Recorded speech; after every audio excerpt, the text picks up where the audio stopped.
So when creating the lanes for the gel electrophoresis for the DNA stocks that you'll be loading in, there's typically two gel electrophoresis devices that we utilize. This one right here is the smaller one. This one you'll be using a mass of 0.6 to 0.7 grams of agarose.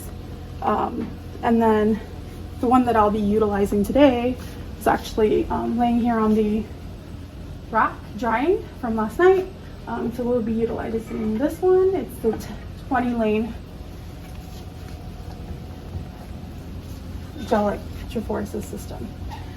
So for this particular system, we'll be utilizing 2 grams of agarose, which I've already masked out. I've put here in the Erlenmeyer flask.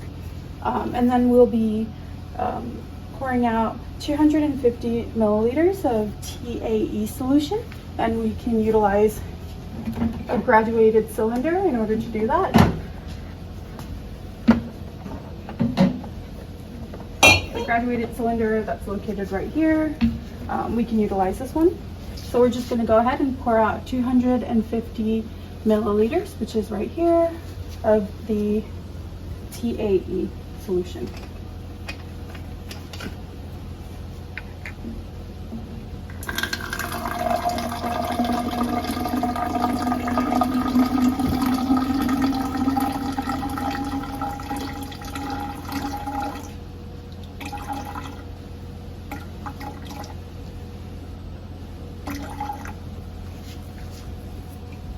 Okay, just a little bit more.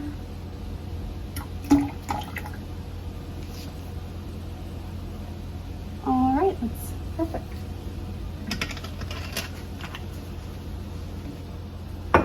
And then we'll go ahead and pour this in to the Erlenmeyer flask.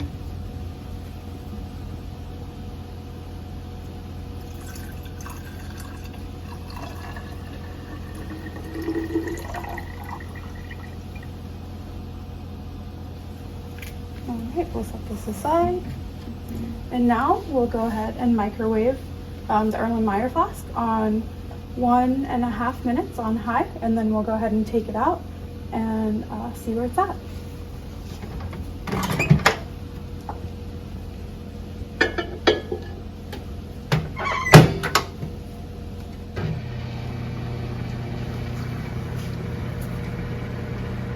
And then while that's microwaving, we can go ahead and get the square that sits in the middle for the lanes.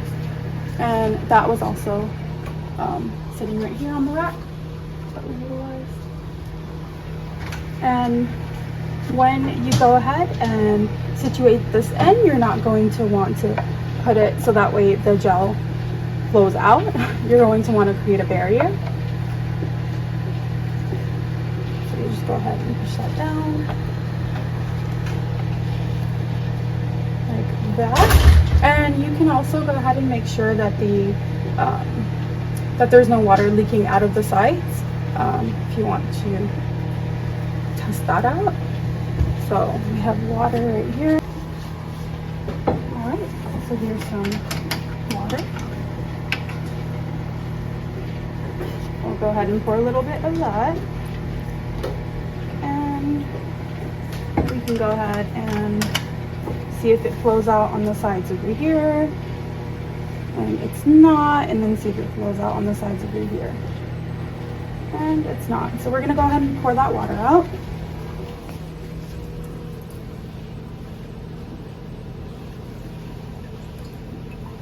And it's okay if there's a little bit of water on the side or in the actual center. Let me go ahead and clean up after myself. So a little bit of water. Good to keep the lab clean. Perfect. Now we can go ahead and check on this. Make sure you wear the appropriate PPE. So gloves that'll prevent your hand from getting burnt.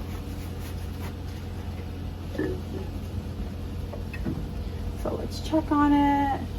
Looks like it has quite a bit of agarose in the bottom still. So we can go ahead and put it in for approximately, I'd say maybe 20 seconds, and then we can let it sit on the counter.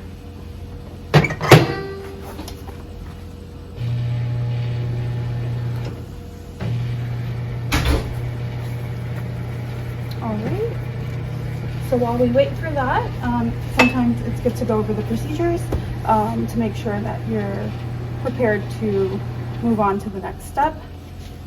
We can get the cyber safe DNA stain also while you're waiting for it in the microwave. So I'll go ahead and pull it out.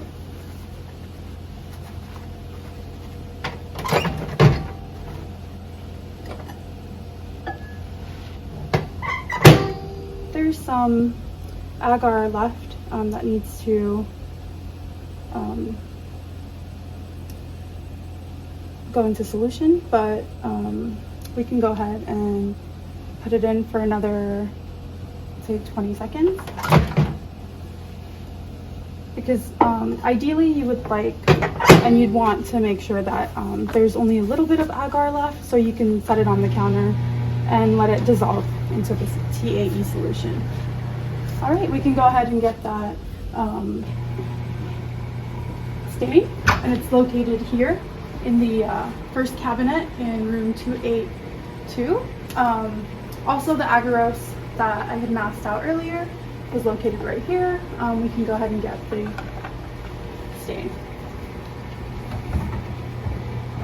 So this is what it looks like.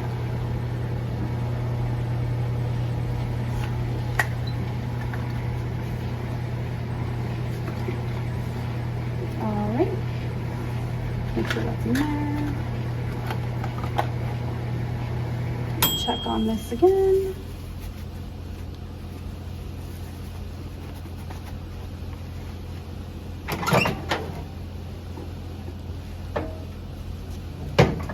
All right, this is looking pretty good.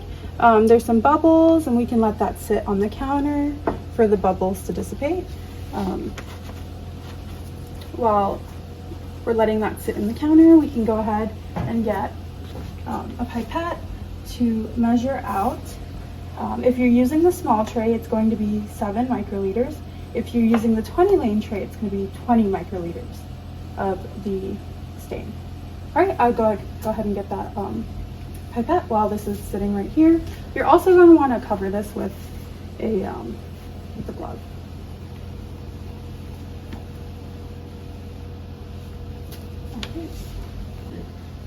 Alrighty, went ahead and got our pipette. So you're going to use 20 microliters. You're going to set it to 20 microliters.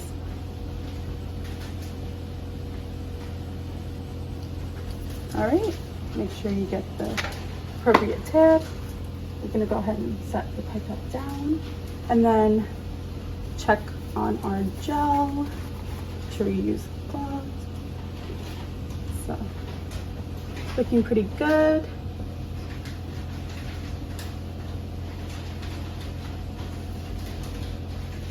There's a little bit of bubbles, but that's something that we can take care of with our glove. We're going to use a glove finger to break the surface of any bubbles that we have. All right, so we're going to want to go ahead and get since that's appropriately pulled, we're going to want to go ahead and get our pipette, and we're going to pipette out approximately 20 microliters of this stain.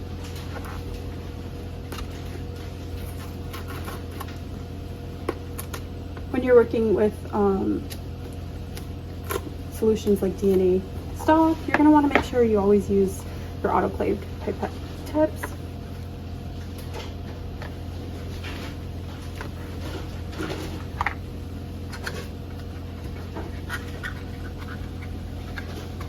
Alright, open this up, and pipette this out.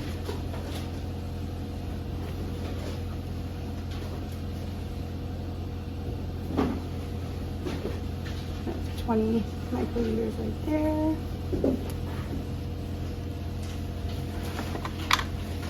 Gonna add it to our solution. We're gonna wanna extract all of it out. And then we're going to dispose of our pipette.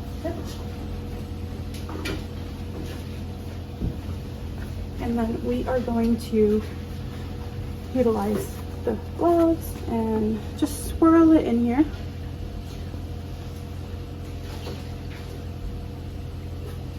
Looks like some of our agarose might be starting to set. So when that happens, typically you'd want to make sure that you go ahead and put it back in the microwave to make sure it doesn't set on you.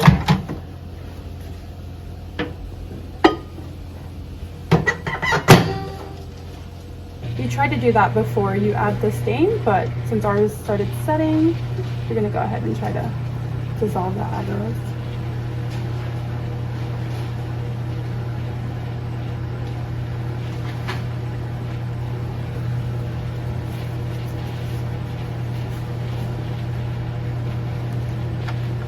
Alright, check on it.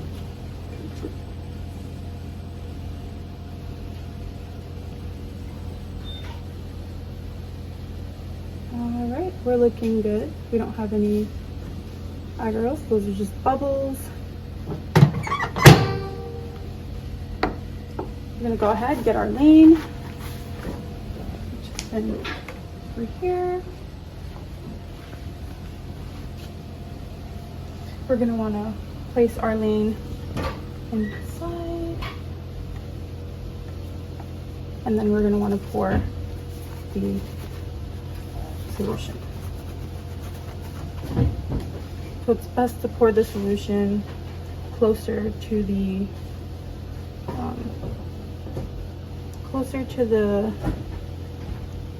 lane, and then moving further away to prevent bubbles. But we can go ahead and take care of the bubbles with the glove that we have. All right, you want to make sure it doesn't overflow. I'm gonna go ahead and set this aside. And if it's a little bit hot still, you don't want to just poke your hand in there.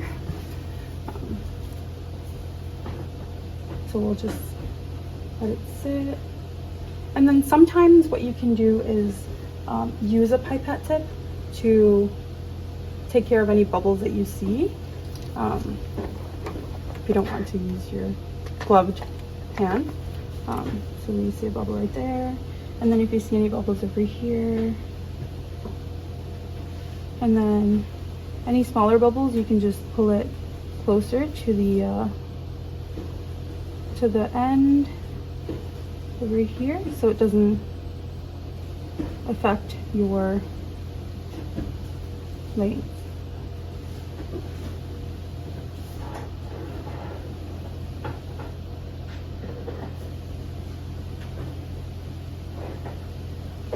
Alright.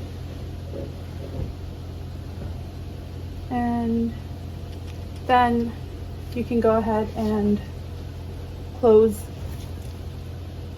this up and let it sit and set.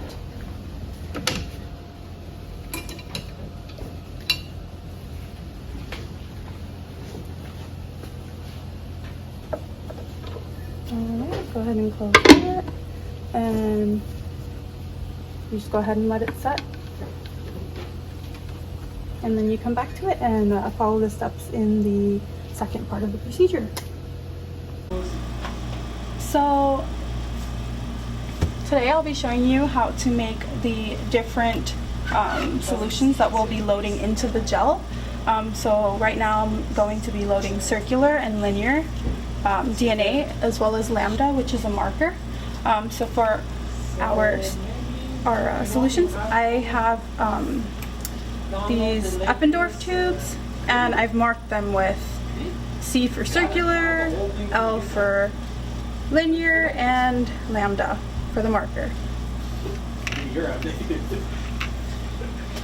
What you will need in order to make these different solutions is you're going to need lambda, which can be found in the -20 centigrade freezer. And then you're also going to need GLB, which is a dye. And last thing you're going to need is TE10 or 1.0. They're not the same thing. And that's it. And you can make the varying amounts, and you can use an Excel calculator in order to make the varying amounts. Okay, so our gel has cooled. You can tell by the opacity of the gel also. Let's put this through here.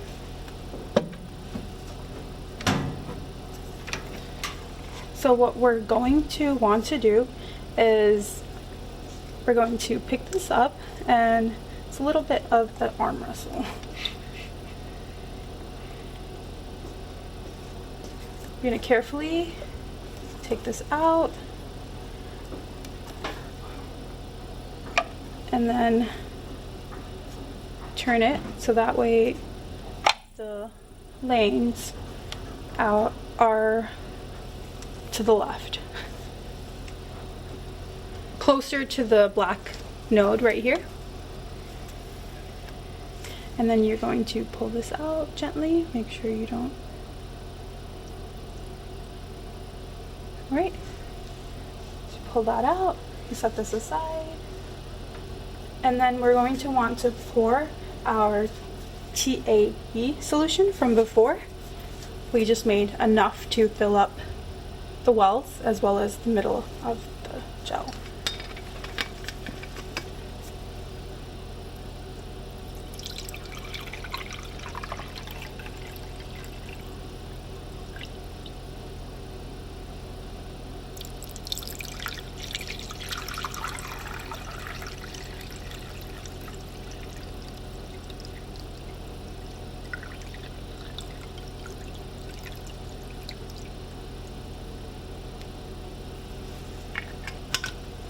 Alright, you're just going to want to pour enough to cover the gel. You just look at it to make sure the gel is sufficiently covered. I think we can pour a little bit more.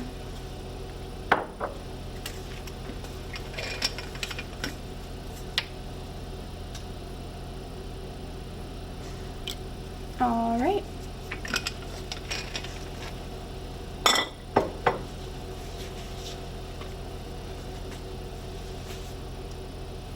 And once you are ready to load your samples, again, we just want to make sure the gel is sufficiently covered, and then now we can load our samples. So once we're ready to load our samples that we've made, so remember we made the linear, circular, and lambda marker.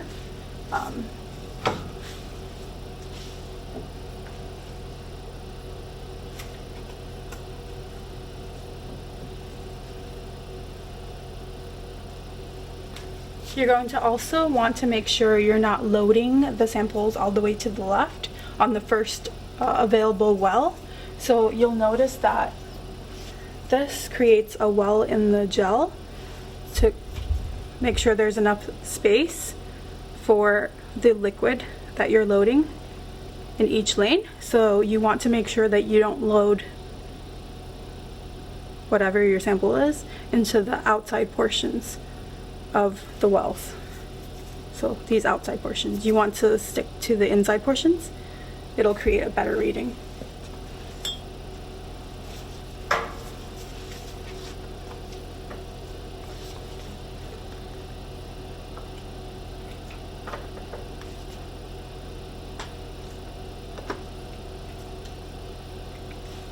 For my first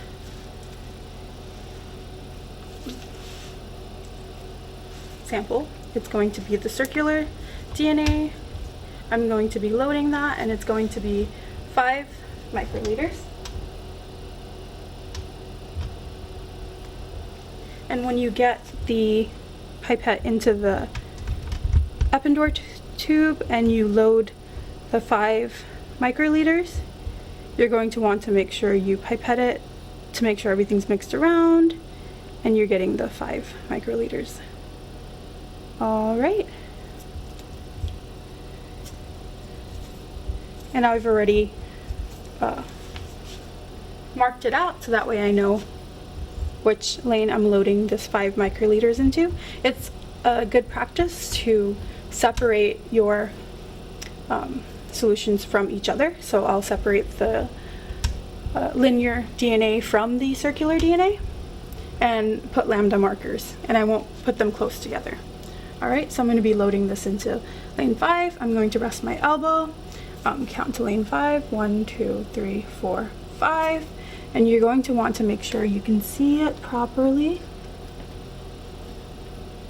You're going to load it and make sure you try not to puncture it. Load it in there at the bottom of the well.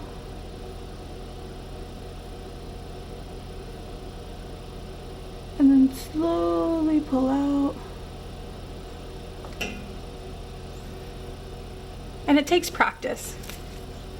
But I remember the first time I loaded it, it wasn't perfect. So after a couple times of doing this, and if you want practice, I would say go ahead and practice making the gel and load it, because your DNA samples that you've made are pretty precious.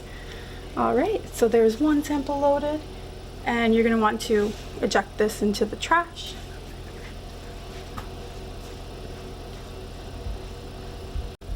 So the next amount that I'll be loading is the 8 microliters of the circular DNA.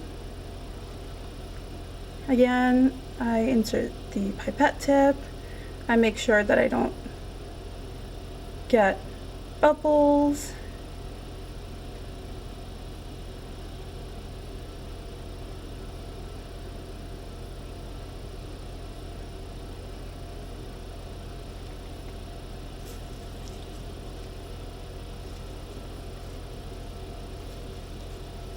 I see that there's a small bubble right there, so I'm going to eject the liquid. And since this is such a small amount, I will go ahead and try this again with another pipette tip. So you take your time doing this.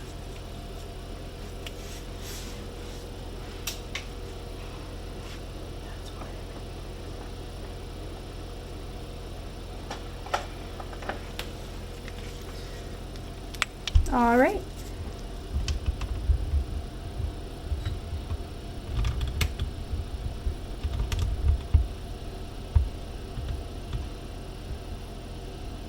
That is my 8 microliters. This is the circular DNA, and I'll be going and loading that in. Can you move this out of the way? Thank you.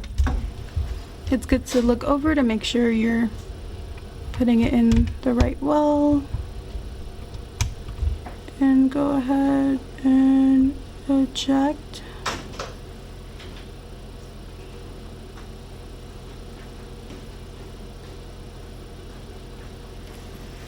All right, so there's the 8 microliters of the circular DNA loaded, and now we'll load a lambda marker in between. I've separated it so that way we can go ahead and know where the lambda is.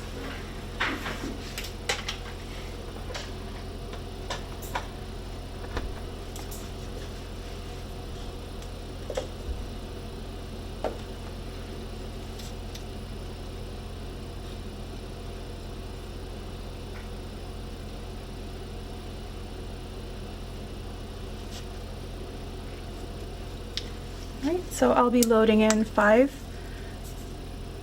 microliters of lambda.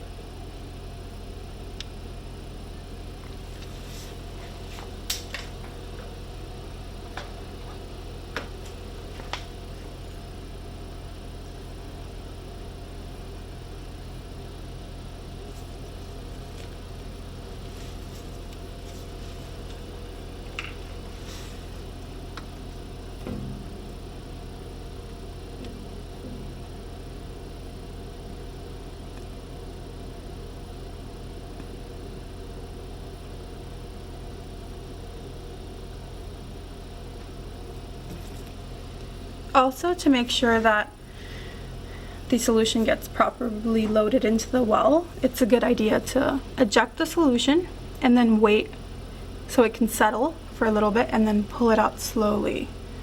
I remember the first time I did it, I pulled it out too fast and then there was a little bit of contamination. Alright, now that I've loaded all the gels, you can see that I left the outside lanes empty. You're going to go ahead and place this top plate on, line it up, plug it in, which I already did, and then you're going to turn this on. There's a switch down here, and we are going to select volts, and you're going to turn this till it's 70. We are going to run the gel for 2 hours. So you can select the mode to set the time. Alright, and there we go.